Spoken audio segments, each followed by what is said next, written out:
요한계시록 1장 1절부터 3절까지 한 목소리로 같이 읽습니다.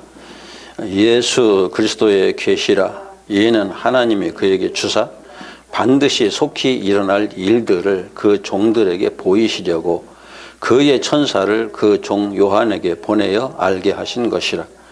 요한은 하나님의 말씀과 예수 그리스도의 증거 곧 자기가 본 것을 다 증언하였느니라.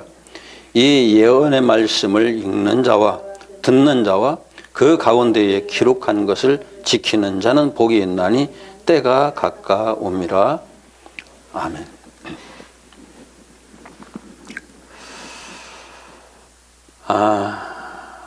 요한계시록의 내용은 예언의 말씀이고 사도 요한의 증언이다.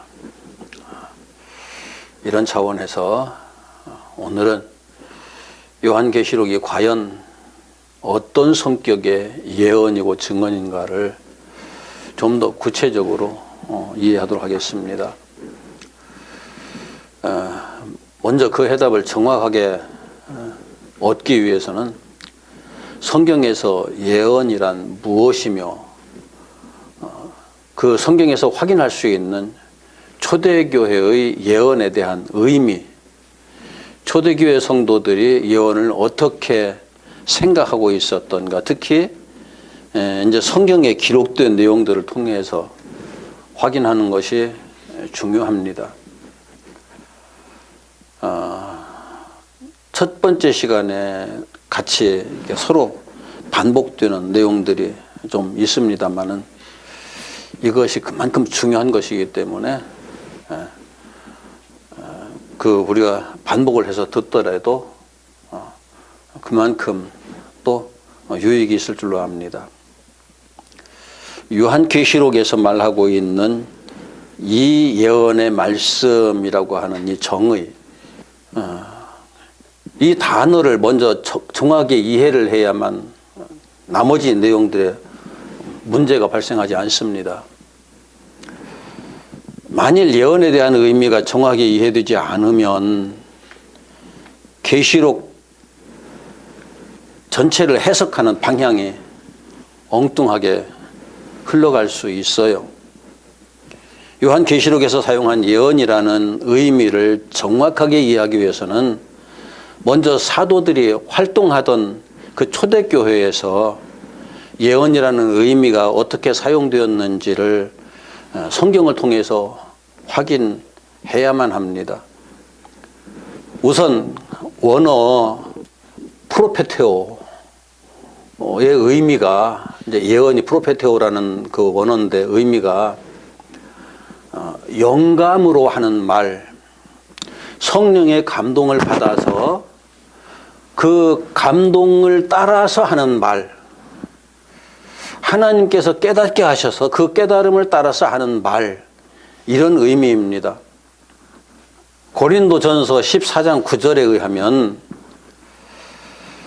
남을 가르치기 위하여 깨달은 마음으로 하는 말로도 이렇게 표현할 수 있어요. 고린도전서 14장 한번 찾아보죠. 고린도전서 14장. 지금 많은 은사들에 대한 이야기를 하면서 교회가 무엇보다도 예언을 하기를 힘쓰라, 이제 그렇게 바울 사도가 권면하고 있는데 14장 19절부터 25절까지 제가 한 절, 여러분이 한 절, 한 절씩 교독합니다. 19절부터 제가 읽습니다. 그러나 교회에서 내가 남에게 가르치기 위하여 깨달은 마음으로 5마디 말을 하는 것이 1만 마디 방언으로 말하는 것보다 나으니라.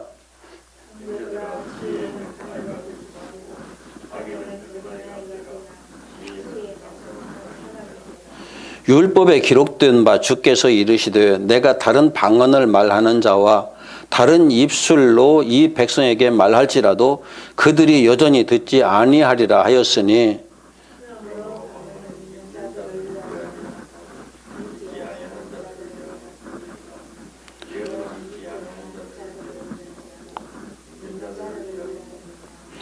그러므로 온 교회가 함께 모여 다 방언으로 말하면 알지 못하는 자들이나 믿지 아니하는 자들이 들어와서 너희를 미쳤다 하지 아니하겠느냐.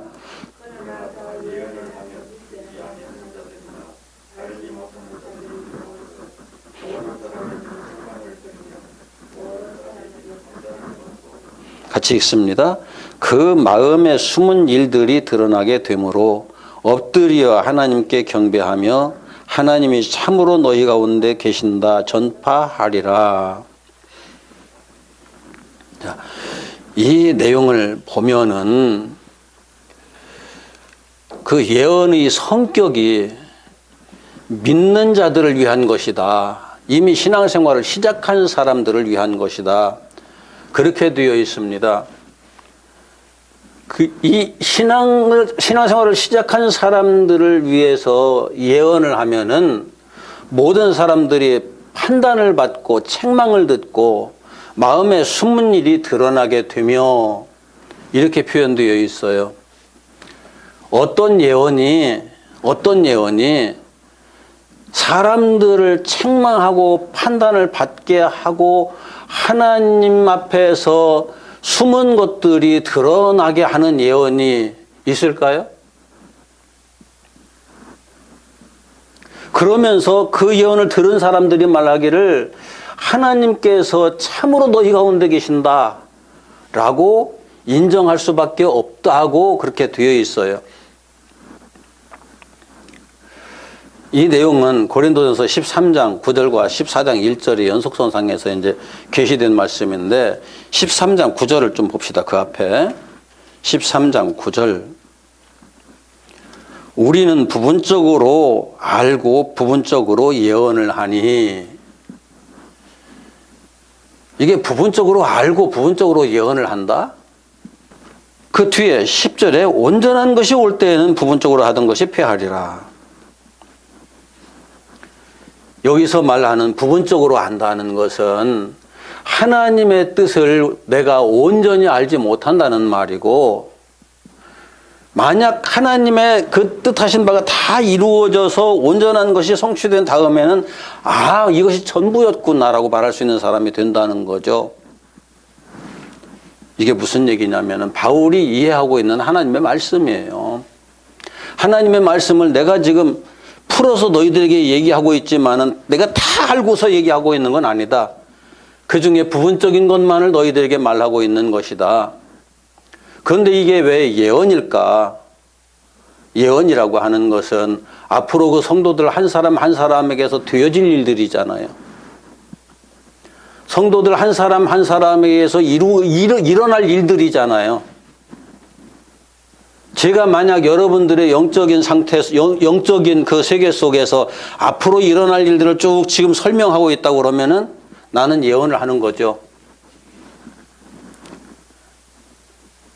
그런데 내가 아무리 리얼하게 설명을 한다고 해도 완전한 예언이 안 된다는 거예요. 완전한 설명이 안 된다는 거예요. 그것은 이런 거예요. 빨간 것을 빨간 것이라고 말하는 것이 과연 맞는 말인가? 빨간 것의 색깔이 너무 다양하거든요. 그렇기 때문에 그렇게 말하는 순간에 바로 그것일 수가 없는 일들이 우리들의 표현에서는 너무나 많이 나타나는 거죠. 하나님을 내가 여러분들에게 아무리 자세히 설명을 한다고 해도 나중에 하나님의 본체를 볼 때에는 내가 말한 하나님에 대한 설명이 너무나 초라하고 어떤 때는 어느 정도는 가까이 간 것 같은데 너무나 다르다라고 할 수도 있어요. 그래서 하나님의 말씀을 우리가 부분적으로 알고 부분적으로 말할 수밖에 없고 하나님의 말씀은 우리들의 구원에 관한 내용, 그 예언이다라는 차원에서 말씀을 하고 있는 거고요. 14장 1절에 보면은 사랑을 추구하며 신령한 것들을 사모하며 특별히 예언을 하려고 하라. 근데 그냥 예언을 하라고 했다서 온 성도들이 다 그냥 이상한 뭐 이런 것처럼 그냥 막 갑자기 그냥 뱅 돌아가면서 뭔가 막 환상들을 막 보고서 환상을 말하는 그런 걸 말하는 게 아니고, 하나님께서 말씀하신 말씀을 정확하게 풀어서 깨닫고 그 깨달음을 따라서 말하는 사람이 되어라, 그런 의미거든요. 율법이 하나님께서 단순히 율법이라고만 말씀하시지 않고 율법을 하나님께서 증언이라고도 말씀하시고, 하나님께서 율법을 그냥 율법이라고만 말했으면은 그렇게 어떤 면에서는 그냥 법조문이 돼버리고 말잖아요. 그런데 하나님께서 율법을 증언, 그래서 법궤를 증거궤라고 말씀하시고 성막을 증거 장막이라고 말씀하시거든요. 그럼 증거라는 것은 뭘까? 우리 성경에 증거라고 되어 있지만은 그냥 우리 요즘 쓰는 말로 바꾸면 증언이에요, 증언. 그런데 증언은 우리들이 앞으로 되어질 일을 말할 때는 예언이 되지만 다 끝난 다음에 그 말을 다시 할 때는 그건 증언이 되죠. 너 몇 날 며칠에 누구를 죽일 거야. 에이, 그런 일은 없어 했는데 죽였어요. 그 다음에 너 지난번에 내가 한 말 너 죽였잖아. 증언이잖아요, 그건. 나 사람 죽였어. 너 사람 죽였어. 그것처럼 이 하나님의 율법이 율법 자체로서 예언의 성격이 있지만 그것이 완성되면은 완성된 사람이 들을 때는 모두가 증언이 되는 거예요. 그래서 하나님의 말씀을 66권 전체를 증언이라고 성경에서는 그렇게 말하고 있는 거죠. 예언이라고도 말하고 있어요. 언약이라고도 하죠. 또 다른 말로 언약. 하나님의 그 말씀들을 언약이라고 하는데 율법만을 보고 있는 사람은 언약이 무엇인지 증언이 무엇인지를 볼 수가 없어요. 거기에 율법에 새겨진 하나님의 마음, 하나님의 뜻, 하나님의 의도를 정확하게 분별해야 그것이 하나님의 증언이었고 언약이었고 증언이었다라고 이야기를 할 수가 있는 거죠. 이제 그렇다면 예언을 좀 더 구체적으로 이해할 필요가 있죠. 그리고 이 예언이 무엇인지를 이제 이해하기 위해서 디모데전서 1장 좀 봅시다. 그냥 대충 넘어가서 될 게 아니기 때문에 디모데전서 1장 2절부터 자, 이걸 또 읽으려고 그러면은 오늘 내용을 전부 다 못 나갈 것 같은데. 자, 펴놓고서 지금 제가 설명을 드릴게요. 1장 2절에 보면은 아들 디모데에게 하는 말인데, 믿음에서 참 아들 된 디모데에게 편지한다. 하나님 아버지와 그리스도 예수 우리 주께로부터 은혜와 공의가 평강이 내게 있을지어다 해놓고, 그리고 18절로 넘어가면은 아들 디모데야, 내가 네게 이 교훈으로서 명하노니 전에 너를 지도한 예언을 따라 그것으로 선한 싸움을 싸우며 라고 되어 있어요. 바울이 예언으로 디모데를 지도했다는 것이 아니고 하나님의 말씀으로 지도했다는 건데, 하나님의 말씀을 바울이 생각할 때는 예언인 거죠. 디모데에게. 자기 자신에게는 이루어진 부분이 많기 때문에 증언일 수 있어요. 그런데 디모데에게는 그 또 하나의 언약이면서 예언인 거죠. 그래서 너는 앞으로 이렇게 하면은 그렇게 될 거야 라고 계속 지도를 했었고, 그것이 디모데가 자기의 신앙생활을 지켜가면서 아, 그랬구나 하고 이해되는 그런 상황으로 전개되는 거죠. 이제 그 내용을 좀 더 자세히 보려고 그러면 3절로 디모데전서 1장 3절. 내가 마게도냐로 갈 때에 너를 권하여 에베소에 머물라 한 것은 어떤 사람들을 명하여 다른 교훈을 가르치지 말며 신화와 끝없는 족보에 몰두하지 말게 하려 함이라. 그러니까 이 예언이 뭐냐면은 다른 교훈이 아닌 거예요. 다른 교훈. 다른 교훈이 아닌 거라는 것은 하나님께서 성경에서 말씀하신 이 믿음의 교훈, 오직 이것만을 말하라는 의미인 거고, 그리고 신화와 끝없는 족보, 무슨 얘기냐? 성경 펴놓고 신화 얘기하지 마라. 족보 얘기하지 마라. 그런 것에 창념하면은, 그런 것에 매달리면은 하나님의 예언, 하나님의 그 언약, 하나님의 증언을 들을 수가 없다, 볼 수가 없다, 깨달을 수가 없다는 거죠. 그런데 참 아이러니한 것은 지금도 성경을 보고 있는 사람들이 성경에서 자꾸 신화를 끄집어내려고 그래요. 성경에서 족보를 끄집어내서 펼쳐놓으면서 이게 하나님의 말씀이다라고 하는 경우가 참 많아요. 언제 뭐 했고, 언제 뭐 했고, 언제 누가 이런 일을 했고, 그런 게 중요한 게 아니거든요. 5절에 보면은 이 성경이 우리들에게 주는 게 있어요. 뭔가면은 정결한 마음과 선한 양심과 거짓이 없는 믿음에서 나오는 사랑을 갖게 하는 것이다.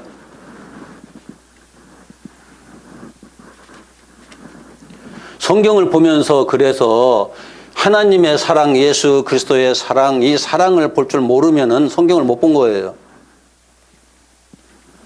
하나님의 사랑은 독생자까지 우리에게 내어주신 사랑이고, 예수 그리스도의 사랑은 당신의 생명을 십자가에 내어준 사랑이거든요. 요한계시록이 바로 그 얘기예요. 하나님께서 당신의 독생자를 우리에게 주셨다. 예수께서 우리에게 오셔서 우리를 살리기 위해서 십자가에 달려 죽으셨다. 그런데 왜 요한계시록에서 사람들이 그걸 못 보느냐면은 바로 계시록에서 신화를 보려고 하기 때문에 그래요. 계시록에서 세상의 역사, 족보를 보려고 하기 때문에 그래요.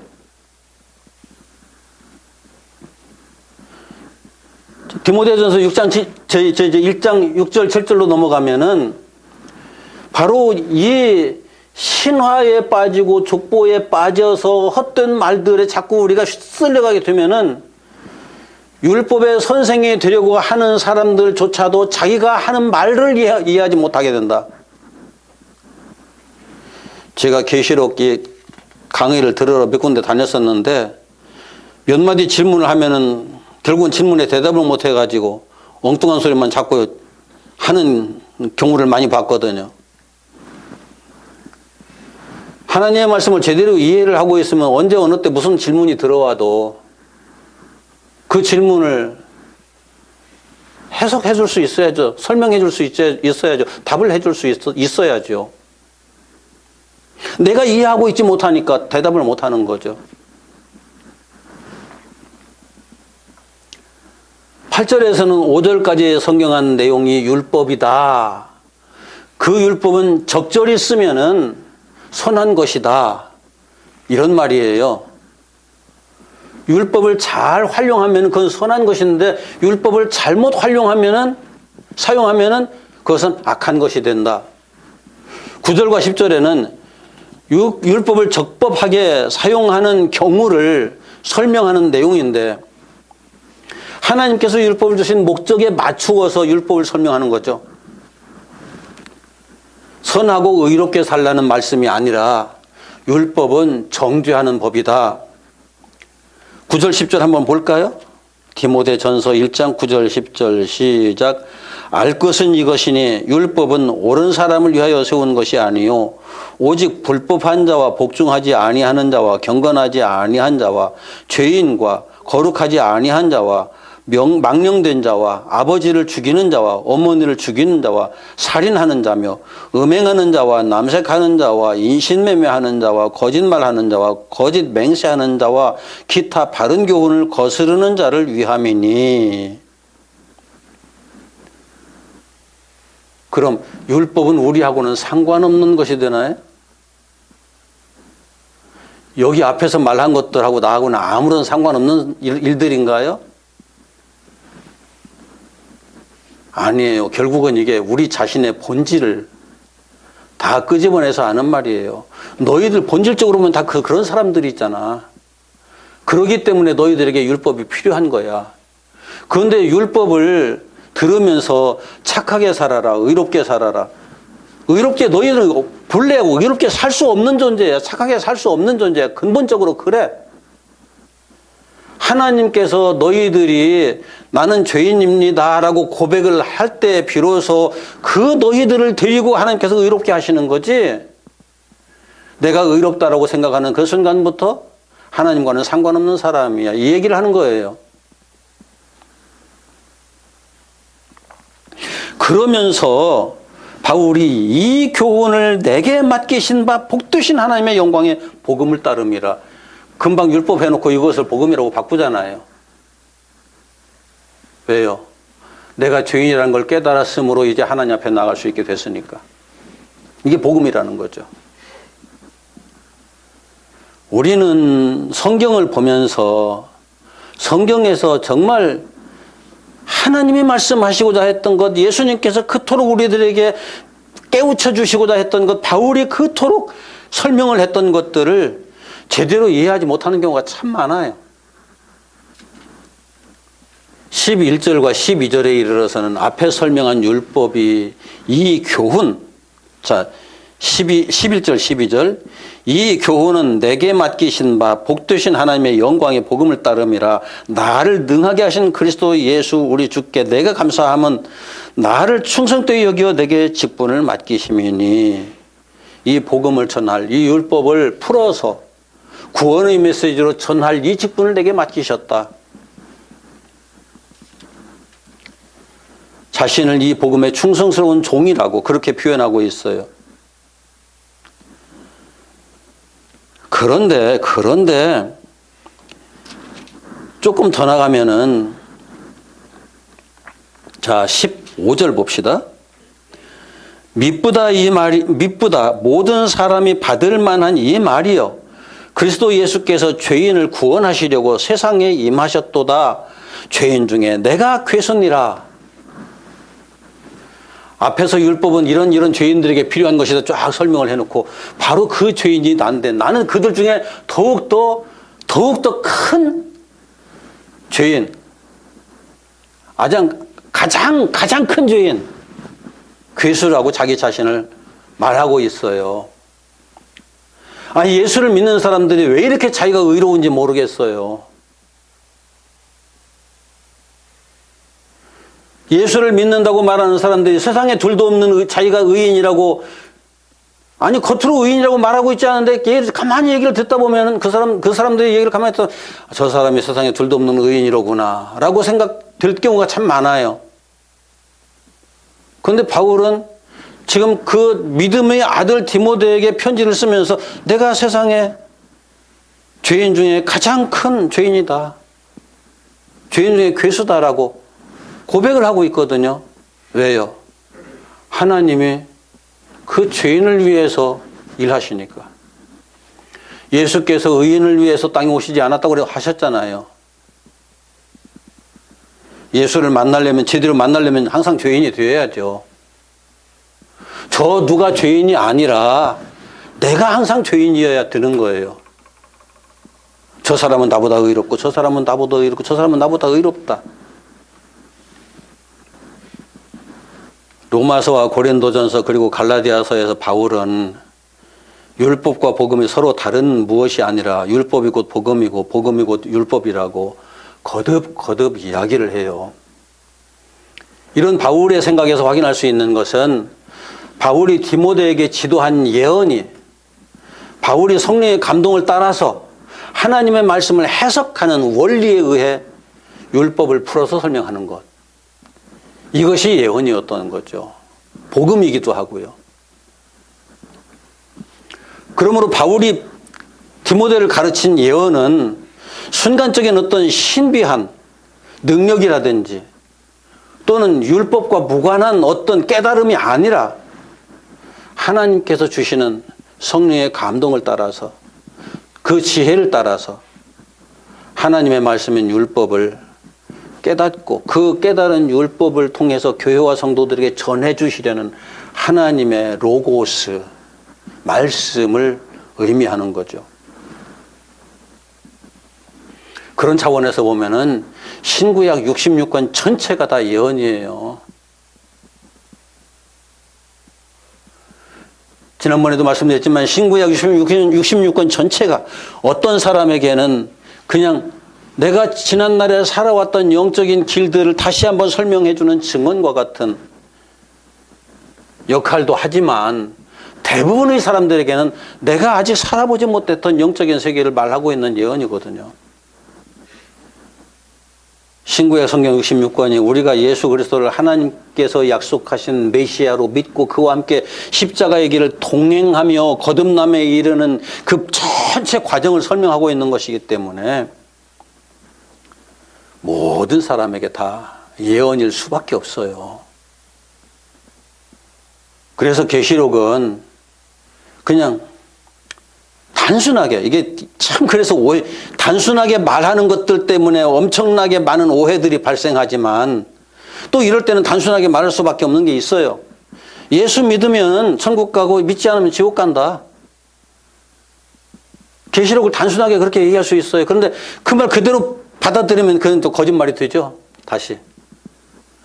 이제 예수 믿는 게 무엇인가를 또 설명을 해야 되죠. 예수 믿지 않는다는 것도 무엇인가를 구체적으로 설명을 해줘야 그게 거짓말이 되지 않는 거죠. 요한계시록은 그래서 예수의 증언이에요. 이 예수의 증언. 계시록 19장 10절을 봅시다. 계시록 19장 10절. 계시록을 거의 마감해 가면서 하는 말인데요. 계시록 19장 10절. 같이 읽습니다. 내가 그 발 앞에 엎드려 경배하니 그가 나에게 말하기를 나는 너와 및 예수의 증언을 받은 내 형제들과 같이 된 종이니 삼가 그리하지 말고 오직 하나님께 경배하라. 예수의 증언은 예언의 영이라 하더라. 아니, 예수의 증언, 그것을 예언의 영이라고 했어요. 그러니까 예수의 증언은 단순히 예수님께서 하시는 말씀이 아니고 그 말씀 자체가 성령이고 그 말씀 자체가 영인 거죠. 영적인 내용들이 다. 그러니까 이 계시록을 그런 영적인 차원에서 접근하고 해석을 해야 되지 물리적인 차원으로 풀어나가면은 계시록 자체가 엉망진창이 되어버리고 마는 거죠.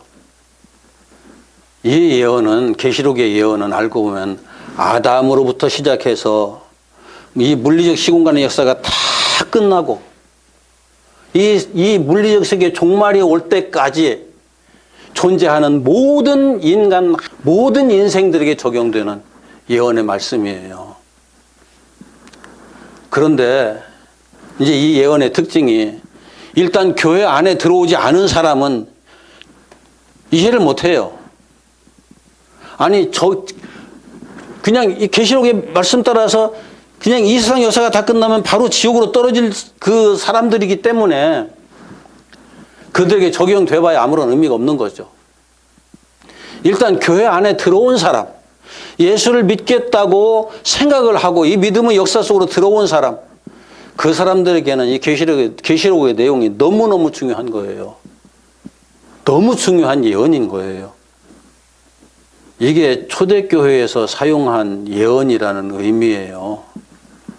그냥 환상을 보고 무엇인가 이렇게 잠깐 뭐 죽은 듯이 누웠다가 일어나가지고 벌떡 일어나가지고 내 뭐 봤다 해가면서 말하는 그런 것이 아니라 하나님께서 말씀을 통해서 율법을 통해서 아니 성경 66권 전체를 통해서 주셨던 것들을 성령을 통해서 깨닫고 그 깨달음을 따라서 하는 말, 이게 초대교회에서 사용했던 예언의 의미였어요. 그런 관점에서 보면은 요한계시록의 내용이 시공간의 세상에서 언젠가 나타날 물리적 현상의 사건에 대한 예언이 아니고 계시록도 율법인 거죠. 로고스인 거죠. 율법이라는 의미가 다시 언약이라는 의미가 있다고 그랬죠. 율법이 언약이에요. 그대로. 그러면서 증언이라고요. 계시록은 그런 차원에서 율법이고 언약이고 증언인 거죠. 하나님의 역사가 우리 한 사람 한 사람에게, 하나님의 구원의 역사가 우리 한 사람 한 사람에게 적용되어서 시작이 되고 구원의 역사의 전반적인 흐름을 쫙 흘러가다가 그것이 완성되는 내용까지를 예언하고 있는 거예요.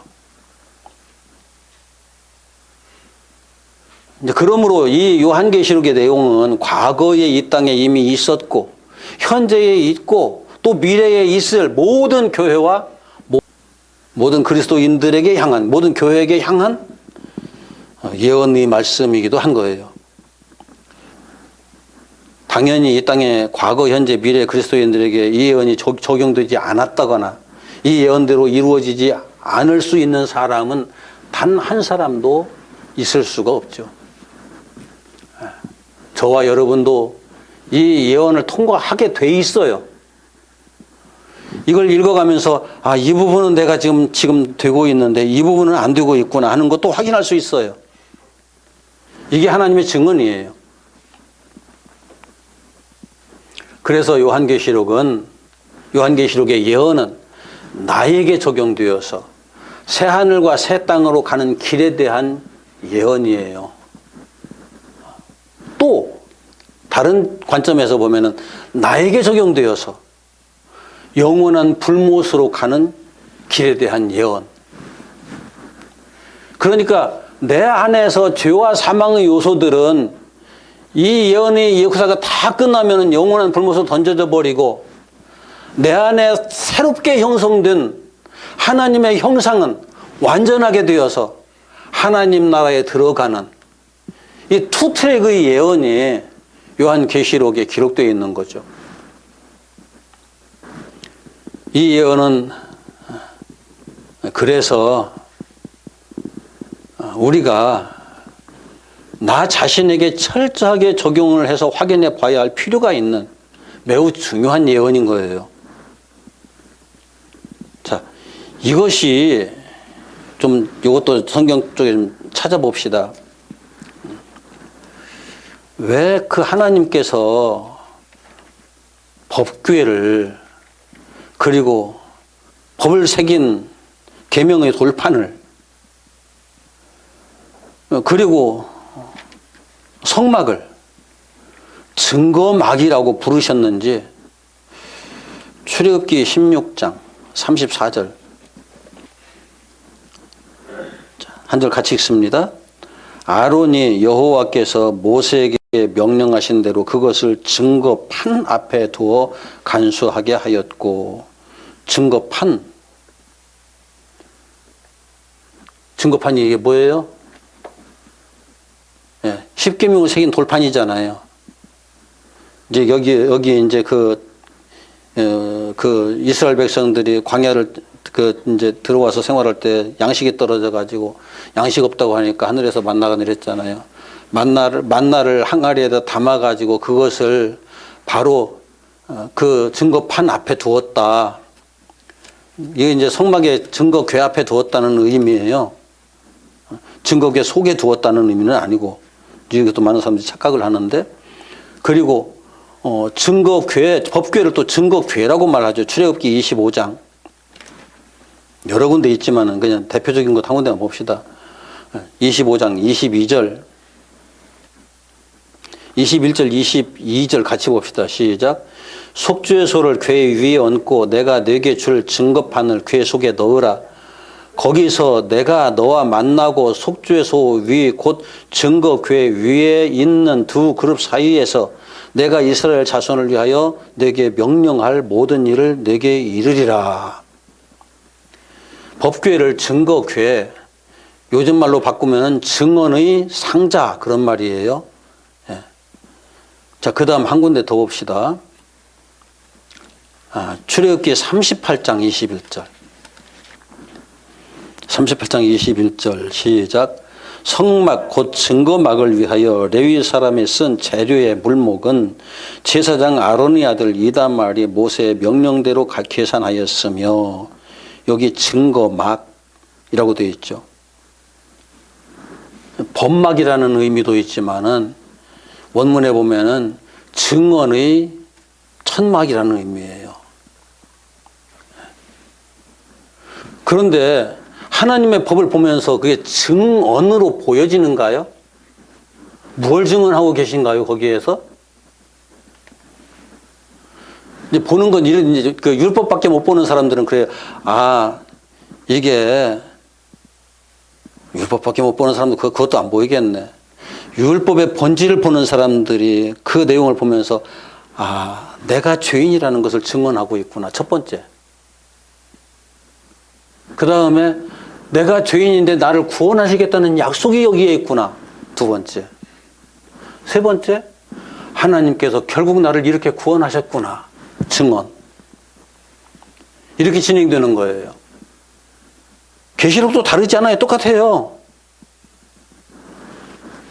계시록 15장. 계시록 15장 5절. 자, 이 땅에 있는 그 성막은 그냥 땅의 성막이에요. 땅의 성전이에요. 그런데 15장, 계시록 15장 5절에 보면은 같이 읽습니다. 또 이 일 후에 내가 보니 하늘의 증거 장막의 성전이 열리며, 하늘의 증거 장막의 성전이 열리며 일곱 재앙을 가진 일곱 천사가 성전으로부터 나와,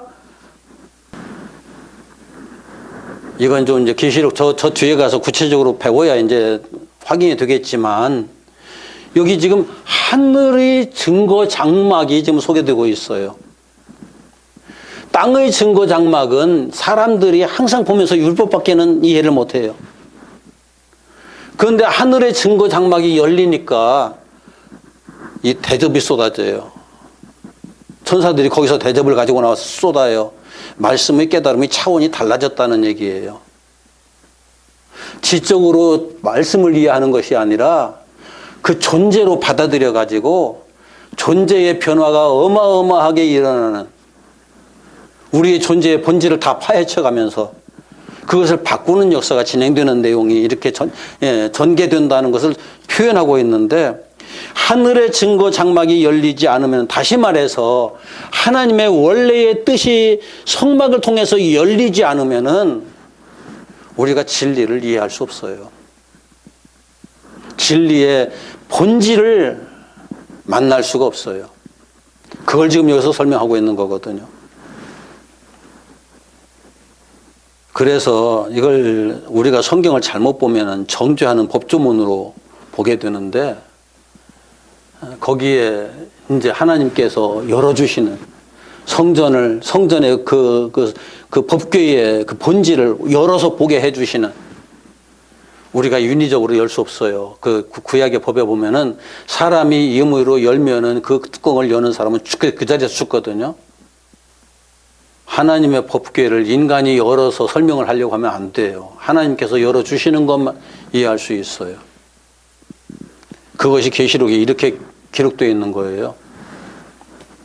그런데 많은 사람들이 인간의 학문을 따라서 성경을 해석을 하려고 그래요. 아니에요. 바리새인들이 그러다 망했잖아요. 조상의 유전, 인간의 학문. 성경을 학문적으로 접근하는 사람들이 너무너무 많아요. 누가 이렇게 말했고, 누가 이렇게 말했고, 누가 이렇게 설명했고, 누가 이렇게 설명했고, 그 위대한 신앙인들이 이렇게 설명했기 때문에 이게 맞을 거야. 하나님은 그렇게 하지 말라고 그랬어요. 요한계시록의 이 예언의 내용을 보면은 그냥 간단해요. 당신이 예수를 믿으면 믿음의 역사가 이렇게 진행되는데, 이 과정에서 거듭나고 회개해서 하나님의 그 우리를 거듭나고 회개하는 과정에서 새롭게 창조하는 역사를 경험하게 될 거고, 새롭게 창조되는 역사를 경험해 가면서 내 속에서 천지가 뒤바뀌는 어마어마한 일들이 일어날 거다. 너는 반드시 그걸 체험하게 돼 있어. 내 안에서 내 우주가 바뀌는 역사가 일어나는 거예요. 그리고 결국에 내 안에 형성된 하나님의 형상은 영원한 하나님 나라에 들어가고, 내 안에 옛사람, 죄와 사망의 존재는 영원한 불못에 던져진다. 이렇게 계시록은 예언하고 있는 거예요. 이제 그러한 믿음의 역사를 체험하는 과정에서 또 우리 안에 엄청난 영적인 싸움이 있다는 것도 확인시켜 주죠. 신앙생활하면서 자기 안에 하나님의 말씀대로 살려고 하는 것과 내 육신대로 끌려가려고 하는 것, 이 두 가지가 내 안에서 서로 부딪혀 가면서 싸움이 일어나지 않는다면은 그 사람은 신앙생활하는 사람이 아니에요. 자기 안에서 하나님의 말씀을 읽고 기도해 가면서 어떤 갈등도 일어나지 않는다면은 그 사람은 예수 믿는 사람 아니에요. 세상을 보면서 세상이 저런데 나도 역시 세상에서 살아야 되는데 이걸 말씀대로 살려고 하니까 이것하고 너무 안 맞는데 이거 어떻게 해야 되지? 이런 것 때문에 우리는 끊임없이 갈등을 하게 되어 있어요. 갈등을 한다는 증거는 뭐예요? 내 안에 영적 싸움이 있다는 거거든요. 그래서 우리의 영적 싸움은 매 순간순간, 매일마다 매 순간순간마다 우리 안에서 확인되는 일이에요. 사소한 일 가지고도 확인돼요. 가게에 뭘 사러, 어제 제가 이 가게에 가서 그 군것질 할 것을 좀 한 봉지 샀거든요. 샀는데 먹다 보니까 기름이 쩐내가 푹 나요. 그래가지고, 이걸 어떻게 해야 될까? 그냥 버려야 될까? 아니면 바꿔달라고 해야 될까? 고민할 필요도 없는데, 그것 가지고 생각을 좀 했어요. 그러다 가서 한번 말이라도 해보자 해가지고 가지고 갔거든요. 그랬더니만 봉지 뜯었잖아요. 그건 안 돼요. 그러더라고요. 안 뜯었으면 냄새 나는 걸 어떻게 알아요? 그래서 몇 번 얘기해 보다가 이 양반하고는 얘기가 안 되겠구나. 그리고 그냥 가지고 왔어요. 그래가지고 혹시 이것이 어떤 과정을 통해서 이렇게 유통됐는지 알아보려고 중간에 생산해서 판매하는 사람한테 전화를 해봤거든요. 그거 설 전에 만들어가지고 나간 건데 여지껏 놔두고 있었다고 그러면 문제가 있는 거지요라고 얘기를 하더라고요. 그럼 가져오세요. 바꿔드릴게요. 몇천 돈까지 오래요. 그걸 바꾸겠다고 몇천 돈까지 갈 수가 없잖아요. 그런데 하나님 알겠습니다 하고 네가 손해봐라. 알겠습니다. 그만뒀는데 그 사이에도 잠깐 갈등이 좀 지나가더라고요. 그런데 슬그머니 또 생각 스쳐가는 게 있죠. 나도 이렇게 변질돼서 냄새가 나지 않나. 포장만 깨끗하게 돼 있어가지고 괜찮을 것처럼 해놨는데 거기 그 유통 기간 보니까 올 6월 달까지예요. 유통 기한을 잘못 적은 거죠. 그렇게 되면 안 되는 거죠. 이게 냉장고에서 이게 보관했으면 6월 달까지 갈 수 있었겠지만 어떤 형태로든지 기름이 조금이라도 묻어 있는 건 몇 달 지나면 상하잖아요. 우리 안에 갈등이 없이 신앙생활을 한다는 건 자체가 문제가 있는 거예요. 사소한 것 하나에서도 그런 갈등을 확인을 해가면서 하나님 앞에서 나 자신을 돌아볼 수 있게 하는 것, 이것이 바로 이 예언의 성격이에요. 성경의 본질이에요. 성경을 보지 못하면 이런 거 볼 수 없어요. 당연히 예수를 믿지 않으면은 이런 것에 대한 갈등 자체를 안 하죠. 가지고 가서 바꿔주시 안 바꾸면 싸움이 일어나겠죠. 그러다가서 기어코 바꾸거든지 어떻게 하겠죠. 그런데 거기에서 그런 하나하나의 일들을 통해서 자기 자신을 돌아보게 하는 것. 계시록의 내용이 바로 그런 내용들이거든요. 하나님을 제대로 믿으면 천국 간다. 그러나 제대로 믿지 못하면 지옥 간다. 우리 안에도 지옥에 갈 요소와 천국에 갈 요소가 각각 다 있다. 지옥에 가야 할 것들은 예수 그리스도 함께 십자가에 못 박아서 지옥불에 던져버리고 내 안에 말씀으로 해서 새롭게 형성된 이 새 생명만이 하나님 나라에 들어가기까지 지키고 내가 그 차원에서 생명을 지키고 믿음을 지켜야 된다는 이 예언, 이것보다 더 중요한 예언이 또 있나요, 우리에게? 내일 어디에 가면 귀인을 만나리라, 그 예언이 중요한가요? 가장 핵심적인 예언이에요. 가장 중요한 예언이에요. 말씀을 정리합니다. 우리가 영적으로 어떤 과정을 거쳐서 어떤 존재로 나타나느냐 하는 이 예언이 가장 중요함에도 불구하고 계시록을 해석하는 사람들이 그 예언은 뒤로 싹 빼돌려 놓고 언제 어느 때 어느 곳에서 무슨 일이 일어나고 누가 나타나서 어떤 사건들이 벌어지고 말도 안 되는 이상한 예언들을 하고 있어요. 그것이 저하고 여러분하고 무슨 상관이 있을까요? 이 계시록은 저와 여러분을 위한 예언이에요. 하나님의 말씀 모두가 다 그래요. 이 예언의 말씀을 읽고 그 예언이 지시하는 방향을 정확하게 따라서 살아갈 수 있는 우리 모두가 되었으면 좋겠습니다. 기도합시다.